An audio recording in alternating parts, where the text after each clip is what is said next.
product rule. We use this when there's a situation where we could write a function as like two functions multiplied together.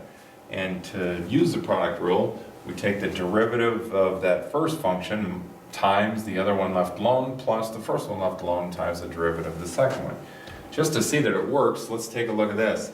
Let's suppose we had y equals x to the fourth, x to the third.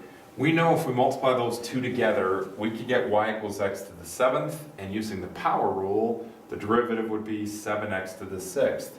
Well, let's see if we get the same thing by using the product rule, just to convince ourselves that it works. So that's our f of x, that's our g of x. So if we follow the product rule, then we take the derivative of f of x, which is this, multiplied by g of x left alone, plus f of x left alone times the derivative of g of x. And what we get is 4x to the sixth plus 3x to the sixth. By golly, we get 7x to the sixth, just like we got with the power rule. So hopefully it convinces us that, yep, it should work. So what if we have this situation? Well, the nerd is telling us before you differentiate, it's a good idea not to use radicals or have variable values down in the denominator. So let's rewrite the radical as this function raised to the 1/2 power.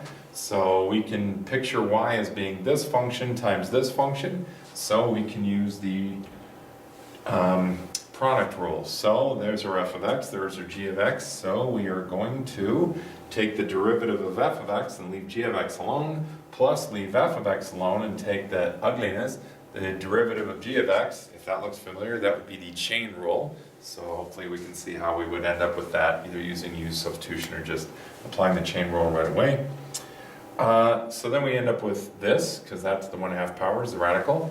Clean this guy up a little bit. We have a 7 times 1/2, that's the 7/2 times 3x squared. Toss that bad boy in the denominator, and voila, this should be what you get. So, product rule, pretty quick, pretty easy.